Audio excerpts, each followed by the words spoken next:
If you are preparing for CASC and don't have a clear structure for the next 3 months, this video is for you. Most candidates don't fail because they lack knowledge. They fail because their preparation is scattered. Today, I'm going to give you a simple, practical 12-week plan, whether you are a first-time candidate or repeating the exam. Don't forget to save this video. You will want to come back to this later. So this is not about studying harder. It is about studying in the right order. So we are going to break this study plan into 4 phases. The first phase, foundation. The second phase, skill building. The third phase, simulation. And the fourth phase is final polish. So what happens during this first phase? You can expect this first phase for first 1 or 2 weeks. So this is focused upon building the structure before you practice. What I want to say is that do not start random station practice immediately.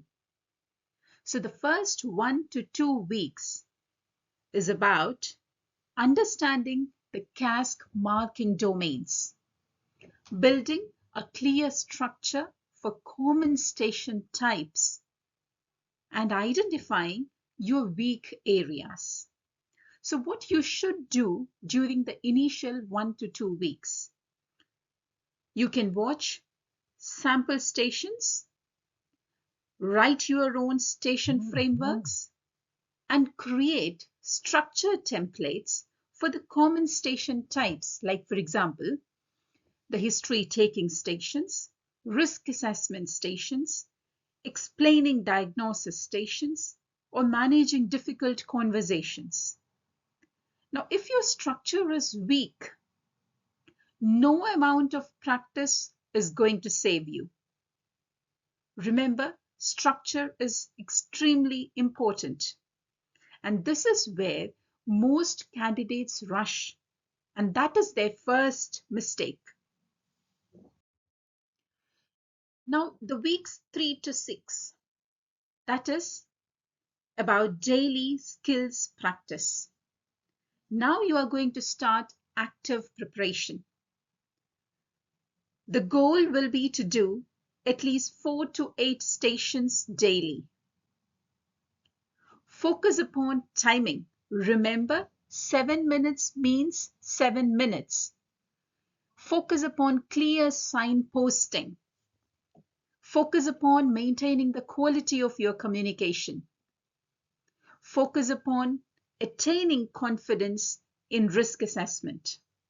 So by week 4, you should be comfortable with common stations like depression, psychosis, capacity, risk, and substance misuse. Now, what is the important rule during this daily skills practice or the daily station practice is do not collect the 200 to 300 stations. It would be enough if you can master 40 to 60 prototype station types. It is important that you prioritize the quality over volume.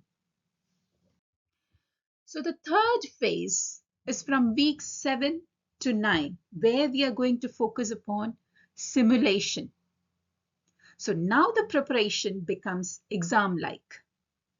Start doing back-to-back stations, mini mock circuits, including 10 to 12 stations, recording yourself if possible. So this is the stage where you must reduce overthinking, long pauses, and disorganized explanations.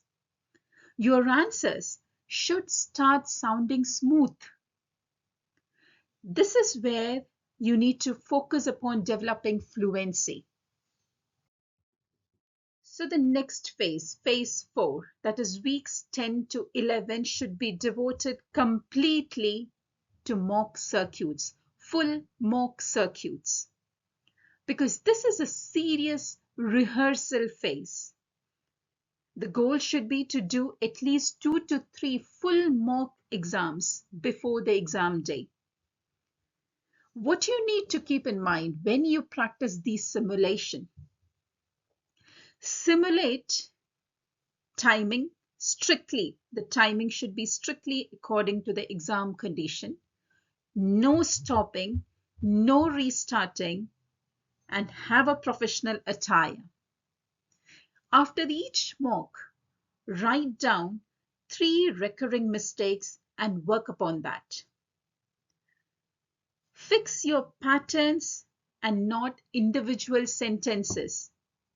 So this is where candidates make their next common mistake. They try to fix individual sentences, and that makes their interview skills formulaic in nature. And we need to avoid that.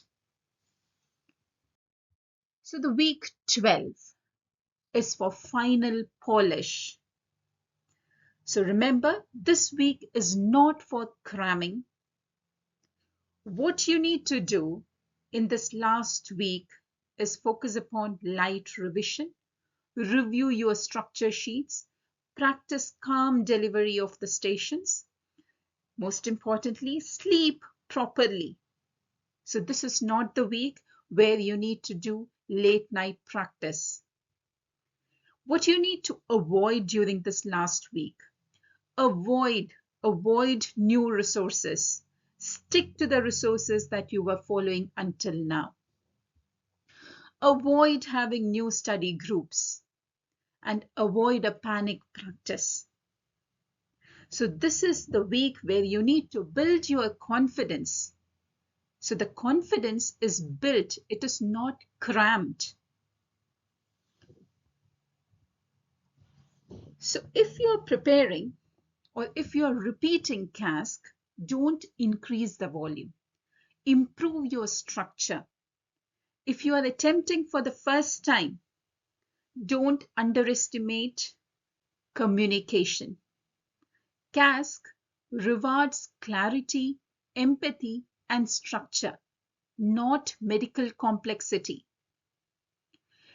If you want more detailed breakdowns of structure and communication frameworks, I have created full modules on those topics.